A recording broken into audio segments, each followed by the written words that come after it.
जोर होके जकरा जांघी में जोर होके उहे मेहरारू रखे जकरा ना जोर रहे हर हर मुंह मारे मेहरारू ना रख पावे तब का करे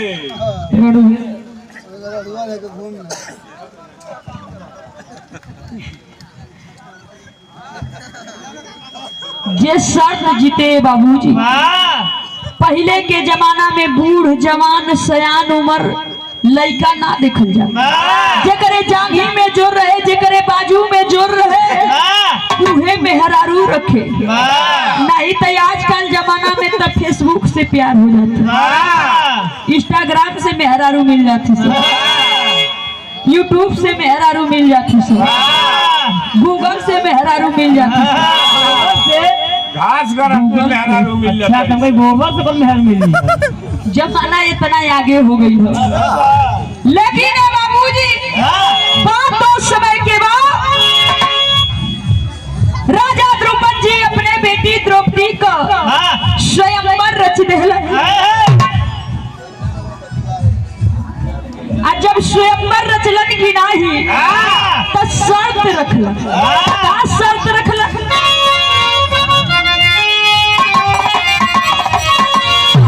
कल खोले रहिया में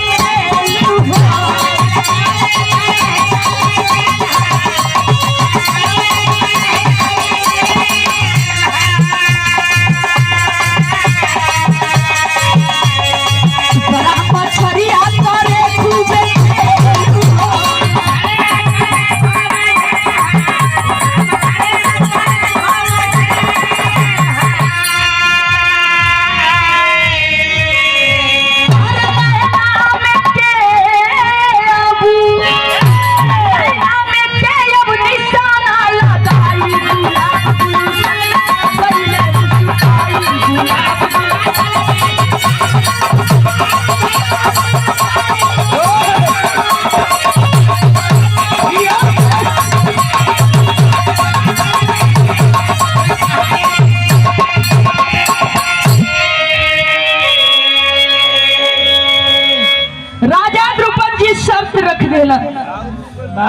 शर्त ही रखल कि नीचे कढ़ाई में तेल खौलत बा, ऊपर शीशा में मछली दौड़त बा, उ तेल में देख के मछली के आंख में तीर चलावे। शर्त तो रख दे, लेकिन मन ही मन में सोचे लगलन कि हो न हो अगर इस शर्त केहू ना जीतल तो हमार बेटी द्रौपदी कुंवारी रही जाए। इधर सोचत में भैल का कवि जी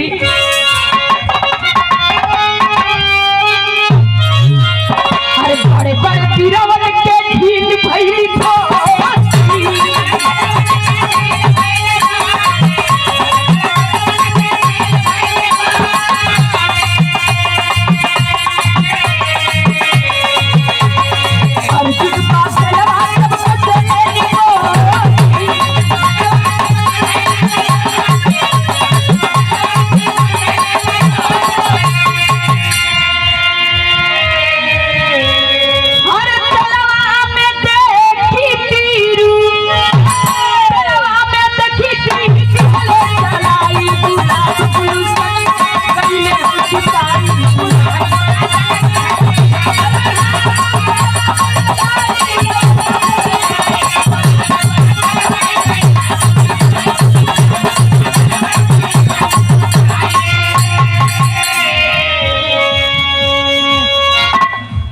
देखिए बहुत ही अमूल्य पुरस्कार।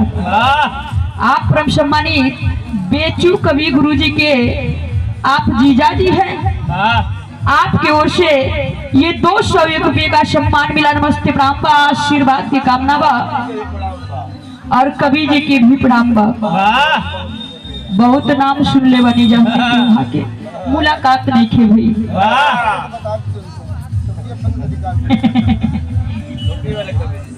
और राम जन्म जबाज गुरु जी के कवि जी हैं। नमस्ते प्रणाम बा, आशीर्वाद की कामना बा।